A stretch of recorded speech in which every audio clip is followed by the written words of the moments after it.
लोधीपुर नाम के एक छोटे से गांव में आकाश अपनी पत्नी और 2 बच्चों राजा और पिंकी के साथ सादगी भरी जिंदगी जीता था।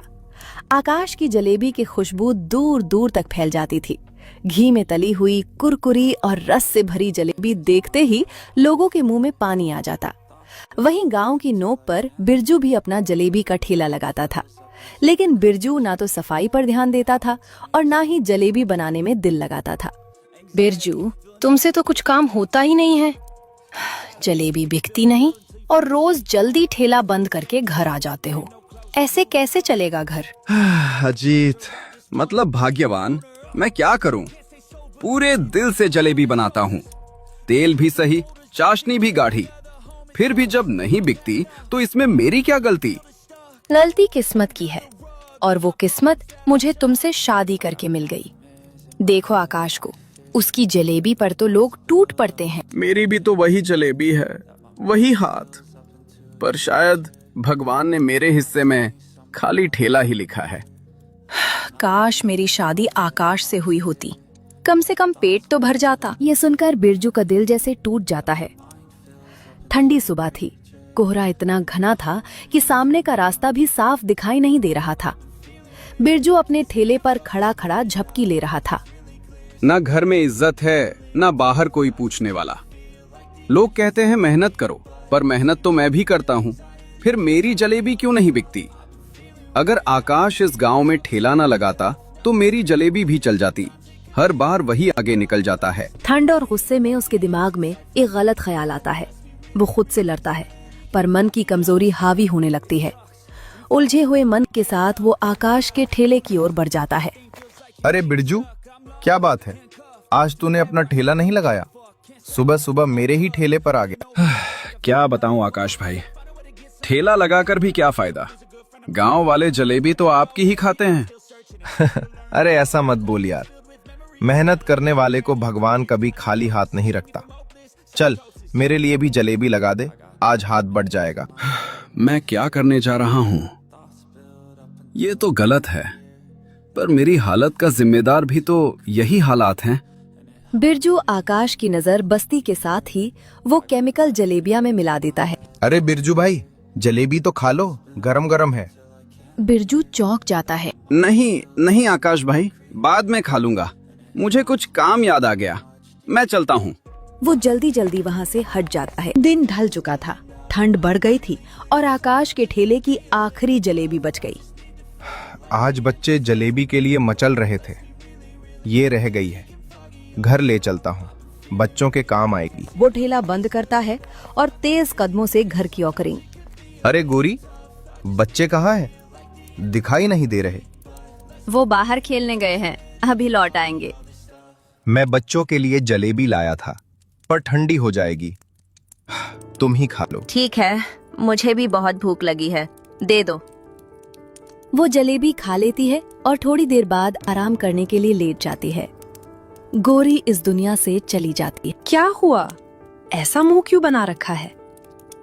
भाग्यवान, मुझसे बहुत बड़ी गलती हो गई। अब क्या कर दिया? काम काज तो तुमसे होता नहीं है। मैं आकाश के ठेले पर गया था, गलत नियत से।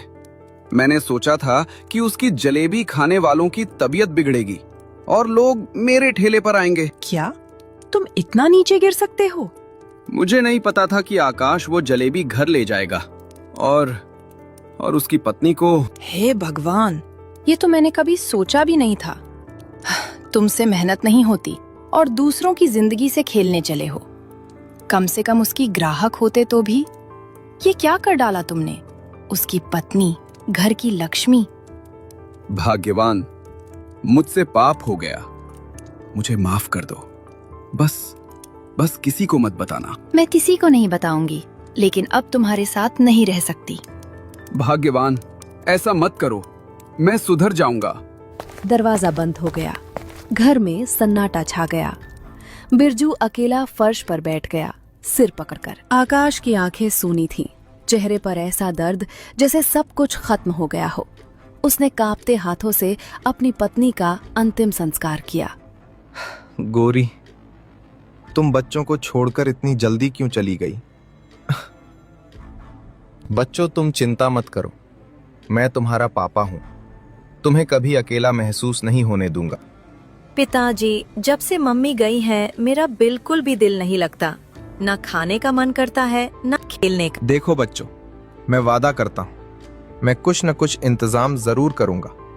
हम कहीं बड़ा घर लेंगे, नई जगह रहेंगे, शायद वहां जाकर थोड़ा सुकून मिले। गौरी के जाने के बाद आकाश की जिंदगी जैसे एक ही मकसद पर टिक गई थी। दिन हो या रात, धूप हो या ठंड, वो अपनी जलेबी की दुकान लगातार खोलने लगा था। मैं टूट सकता हूं, लेकिन बच्चों का भविष्य नहीं टूटने दूंगा। जो सपना उनसे किया है, उसे हर हाल में पूरा करना है। तभी दूर से किसी के कदमों की आहट सुनाई दी। अरे आकाश भाई, इतनी रात तक जलेबी का ठेला खोल रखा है, आराम नहीं करना क्या?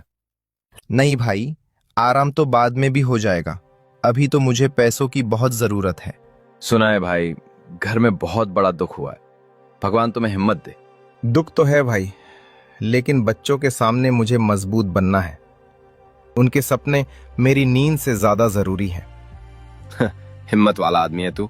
चलो फिर मेरे लिए गर्मा गर्म जलेबी लगा दो। लो भाई, गरम है, संभाल कर खाना।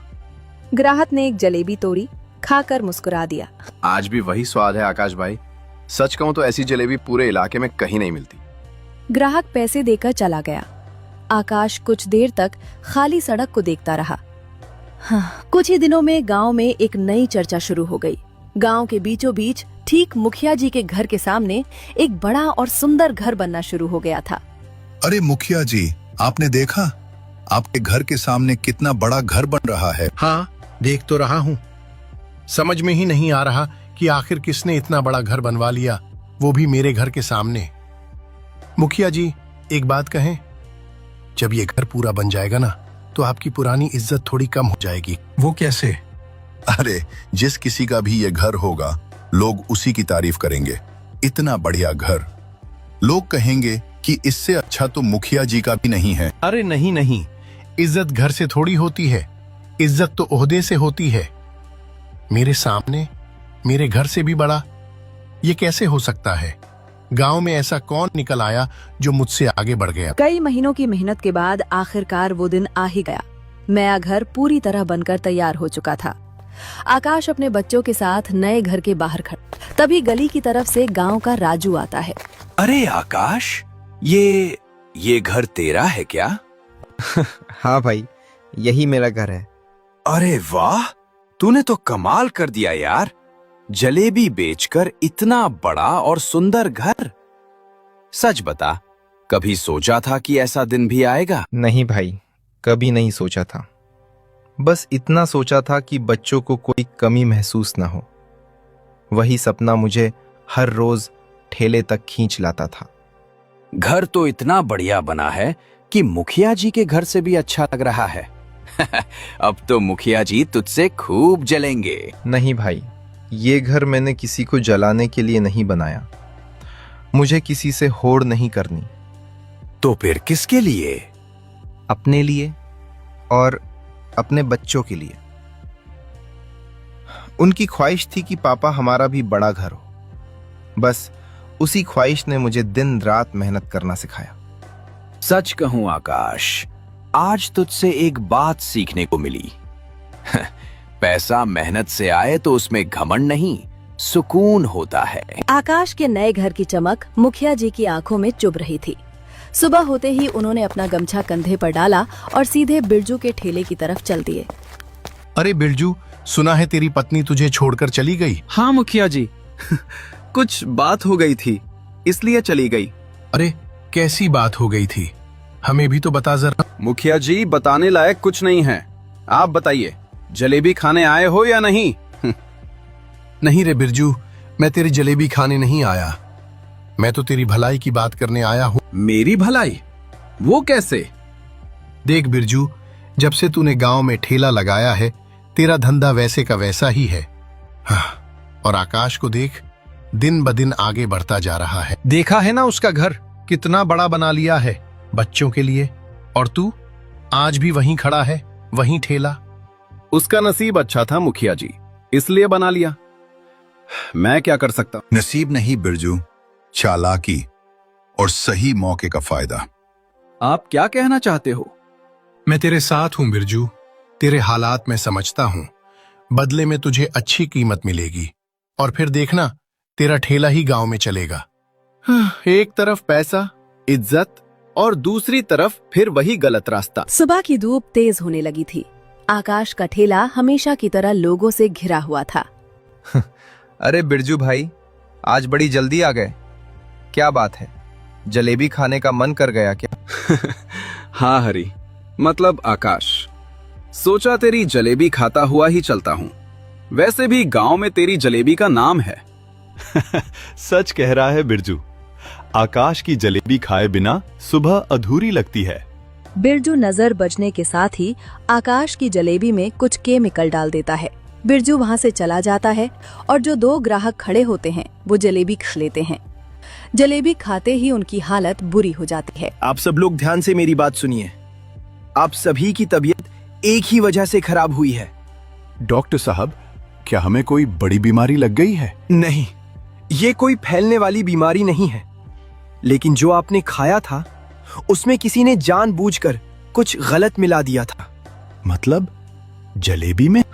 हाँ, आप सभी ने एक ही जगह से जलेबी खाई थी और उसी की वजह से आपकी हालत बिगड़ी। डॉक्टर साहब, अगर हम देर से आते तो? अगर आप समय पर अस्पताल नहीं आते तो हालात बहुत खतरनाक हो सकते थे। किसी की जान भी जा सकती थी। खबर जंगल की आग की तरह फैल जाती है। लोग इकट्ठा होकर आकाश के घर की तरफ बढ़ते हैं। आकाश को जब पता चलता है, गांव में हंगामा मचा हुआ था। पुलिस की गाड़ी आकाश को लेकर आगे बढ़ चुकी थी। बिरजू का खून खौल उठा। वो सीधे मुखिया जी के घर की ओर बढ़ गया। लाइए मुखिया जी, अब मेरे पैसे निकालिए। कौन से पैसे? वही पैसे जो आपने कहा था देने के लिए। काम पूरा हो गया है। अरे बिरजू, तू अब तक उन पैसों के बारे में सोच रहा है? वो पैसे भूल जा। भूल जाऊं? आपने वादा किया था। वादा? जब काम हो गया तो पैसे किस बात के? आपने कहा था कि बदले में मुझे मिलेगा। अब पूरा गांव अब तेरा हो जाएगा। अब तू जलेबी का ठेला लगाएगा, कोई रोकने वाला नहीं। इससे बड़ा फायदा और क्या चाहिए? फायदा? आपने एक घर उजाड़ दिया, एक बाप को बच्चों से अलग करवा दिया, और आप इसे फायदा कह रहे हैं? ज्यादा ज्ञान मत दे मुझे। जो हुआ उसमें तेरा भी हाथ है। लेकिन बात जो हुई थी वो पूरी कीजिए। मेरे पैसे मुझे दीजिए। मैं चाहे कुछ भी करूं, मुझे मेरे पैसे चाहिए। सीधे सीधे निकल जा यहाँ से। अगर नहीं गया तो अभी मन्ना को बुलाऊंगा। ऐसी पिटाई करवाऊंगा कि जिंदगी भर याद रखेगा। आप बहुत बड़ा धोखा कर रहे हैं मुखिया जी। आज नहीं तो कल इसका हिसाब जरूर होगा। बिरजू बिना कुछ कहे पलट जाता है और गुस्से में घर के बाहर निकल आता है। बिरजू आकाश के घर के बाहर खड़ा था। सामने आकाश के दोनों बच्चे चुपचाप खड़े थे। ये मैंने क्या कर दिया? इन मासूम बच्चों से उनकी मां छिन गई और इनके बाप को भी इनसे दूर कर दिया। मेरी गरीबी ने नहीं, मेरी जलन ने ये गुनाह करवाया। लेकिन अब नहीं, अब और नहीं। इस सब के पीछे असली गुनहगार कोई और है। वो मुखिया जो गांव का भला करने का ढोंग करता है और अंदर ही अंदर गांव को बर्बाद कर रहा है। बिरजू सीधा थाने जाता है और सारी सच्चाई पुलिस को बता देता है। मुखिया जी का घर और बाहर पुलिस खड़ी होती है। बिरजू मुखिया जी के पास जाता है। मुखिया जी, आपने मेरा इस्तेमाल किया। आपने मुझसे आकाश की जलेबी में केमिकल मिलवाया। पूरे गांव की तबीयत खराब हो गई। बच्चे, बूढ़े, औरतें सब बीमार पड़ गए और अब पूरा गांव आकाश को दोषी मानकर उसे पुलिस के हवाले कर चुका है। हाँ रे, वो इसी काबिल था। देख नहीं रहा था? मेरे घर के सामने इतना बड़ा पक्का मकान बना लिया। उसकी हिम्मत कैसे हुई? गांव में मेरा नाम चलता है और वो मेरे सामने रुतबा दिखाने लगा। लेकिन मुखिया जी, उसने आपसे पैसे लेकर थोड़ी बनाया था, अपनी मेहनत से बनाया था। दिन रात मेहनत करता था, तब जाकर उसकी जलेबी मशहूर हुई थी। इसमें उसकी क्या गलती? गलती उसकी यही थी कि वो मुझसे ऊपर उठने लगा। गांव में अगर किसी का नाम होना चाहिए तो वो मेरा होना चाहिए। कोई गरीब ठेले वाला मेरे बराबर कैसे आ सकता है? इतना सुनते ही बाहर से पुलिस की जीप रुकने की आवाज आई। दरवाजा खुला और एक पुलिस वाला अंदर आया। आकाश की जलेबी में मिलावट करवाने की साजिश का सबूत मिल गया है। बिरजू ने पूरा सच बता दिया है। अब आपको हमारे साथ चलना होगा। पुलिस मुखिया जी को और बिरजू को दोनों को पकड़ कर ले जाती है। आकाश को छोड़ देती है। आकाश फिर से अपना जलेबी का ठेला लगाने लगता है और अपने बच्चों के साथ खुशी खुशी रह